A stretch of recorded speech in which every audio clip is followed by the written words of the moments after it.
El día de hoy corresponde hablar sobre el tema de liderazgo. Cómo podemos aprender a ser líderes atendiendo las necesidades de nuestros hermanos enfermos. Muy pocas veces se nos habla de esto. Muchas veces nuestros cursos pastorales se enfocan meramente en el apostolado, en la pastoral, qué tengo que hacer yo para ser mejor ministro, cómo me tengo que preparar en el altar, qué objetos litúrgicos tengo que conocer. Pero pocas veces se nos habla de nuestras relaciones, que tenemos que conservar estas relaciones humanas. Y no solamente en el apostolado del ministro extraordinario, sino en los diferentes apostolados de la iglesia, coro, catequesis, liturgia y demás. Debemos aprender a ser líderes, pero empezando por cultivar buenas relaciones. Qué triste es ver en las parroquias católicas personas que son, entre comillas, líderes o coordinadores de algún grupo en específico, y estas personas son los primeros que son piedra de tropiezo en el camino o son motivo de división en las comunidades.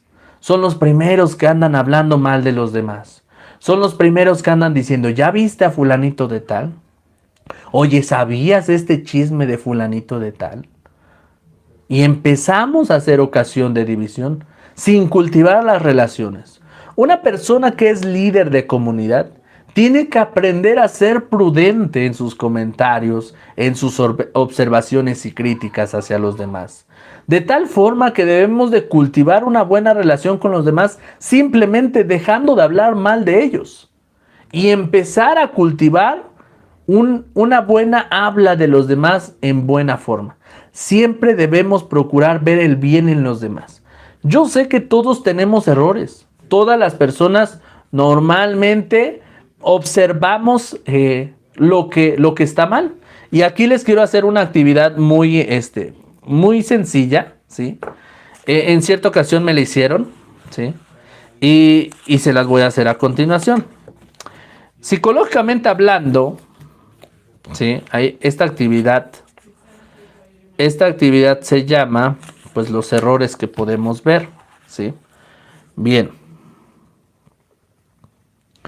Hay una actividad que siempre nos ponen a los líderes y les dicen, a ver, ¿qué ven ustedes en esta hojita? Sí, esta hojita es amarilla. Pero ¿qué pueden ver en la hojita ustedes? A ver, en la hojita vemos un punto, ¿verdad? ¿Sí? Si yo les pusiera otra hojita, ¿sí?, con un rayón,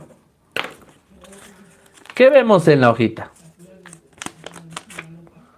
Un rayón, ¿verdad? Ok. Cuando nosotros vemos este tipo de ejemplos, siempre nos enfocamos, nuestra mente siempre se enfoca en los errores.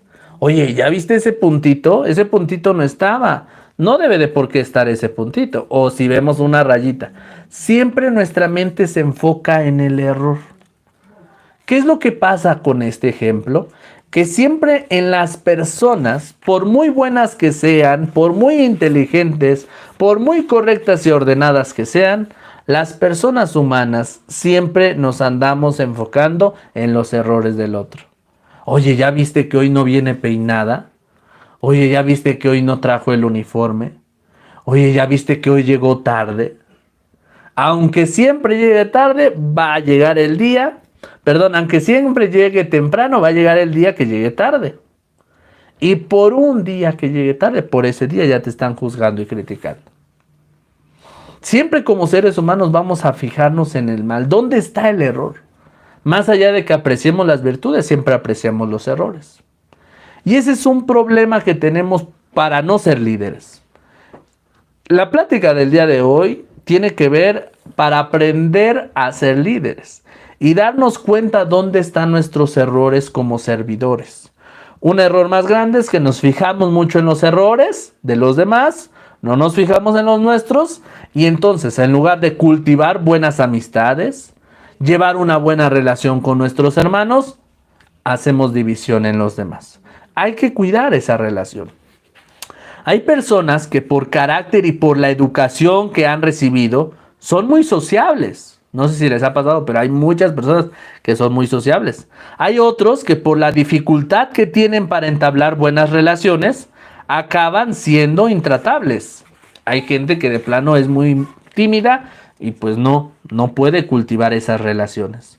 Cuando decimos que alguien es una persona de relación, nos referimos a su capacidad de establecer contactos significativos y duraderos en una esfera más amplia que la común a casi todos los humanos.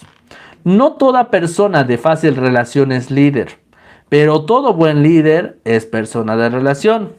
Es decir, si ustedes quieren ser buenos líderes, tienen que cultivar estas relaciones. Muchas veces esto nos puede pasar en el camino de la iglesia. Cuando nosotros somos líderes, vamos conociendo a tientas a nuestro párroco, a nuestros compañeros, hermanos, ministros, catequistas, liturgia, y tenemos un concepto de ellos simplemente por su físico. Hay quienes físicamente ven a alguien y se crean en automático un concepto de él o de ella. En la medida en que nosotros vamos conociendo, vamos conviviendo, nos damos cuenta de que la persona no es lo que creíamos. La persona puede resultar amable, honesta, respetuosa, más allá de lo que nosotros creíamos que era esa persona.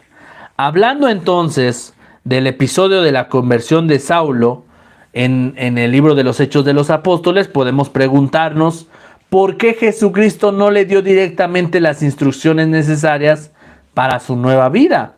En lugar de ordenarle, levántate y entra en la ciudad, allí te será dicho lo que debes hacer. Es una muy buena pregunta. ¿Por qué Jesús, en la conversión de San Pablo, no fue el que le dice directamente, a ver, vas a hacer esto y esto, sino lo manda con otra persona para que esa persona le indique lo que tiene que hacer? Esta parece ser la explicación desde el momento en que lo llamó para que fuera su heraldo. Cristo le mostró la importancia de adoptar una política en la que cuentan mucho las mediaciones, la interacción y el mutuo servicio. La primera mediación en la vida cristiana de Pablo fue Ananías. Qué interesante reflexión el día de hoy, ver cómo Dios se va valiendo de ciertas personas para el servicio. Muchos creyéramos que llegar a Dios, llegar a la santidad es simple mérito nuestro, pero no. El Señor quiere que nos santifiquemos a través de nuestros hermanos. Eso es algo interesante. Para poder ser líder de comunidad no significa es que yo voy a resaltar más que los demás. Ser líder es aprender a vivir en comunidad. Si tú eres un ministro que no sabes vivir en comunidad, difícilmente vas a poder llegar a la santidad, que es la meta que todo cristiano busca en su vida. Debemos aprender a vivir en comunidad porque el liderazgo no significa es que yo puedo más que ustedes, yo tengo el poder en mis manos, yo puedo mandar, yo puedo ordenar y hacer lo que yo quiera. Recuerdo que un sacerdote en el seminario nos decía que el pecado más grande o la tentación más grande del ser humano es el poder. Cuando nosotros tenemos acceso a algún cargo, algún lugar que tenga autoridad, y se nos da esta capacidad o este don del poder mandar, del poder dirigir, podemos caer en ese pecado, ¿sí? En el pecado de poder hacer las cosas a mi conveniencia. ¿Y cuántas veces nosotros podemos valernos de eso para entonces mandar, pero por el poder que yo tengo? Y acá lo estamos entendiendo como Saulo, a pesar del poder que se le confirió de ser el apóstol de los gentiles, va a tener muchos intercesores o intermediarios. En este caso, el primero de ellos fue Ananías, quien lo va a curar, y después se va a dirigir con otra persona y va a ir acompañado de los discípulos del Señor, por Pedro, por Juan, a las primeras comunidades cristianas.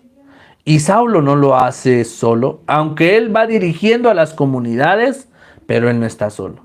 De la misma forma, ustedes, queridos ministros, aunque ustedes son dirigentes, a su alrededor tienen a personas que también son laicos.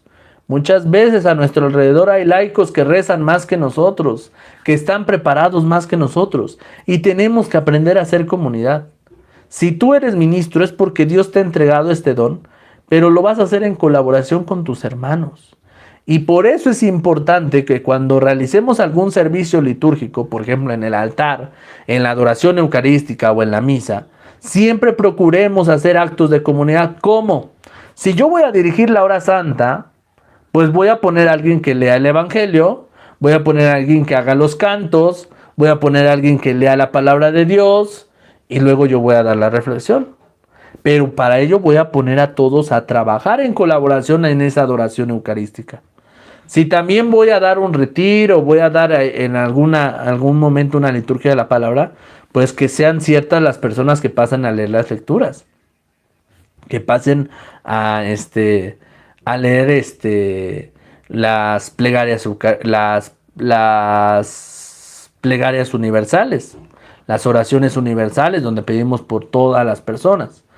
Estos momentos de comunidad son entonces para nosotros estas mediaciones que Dios ocupa para que podamos ser líderes.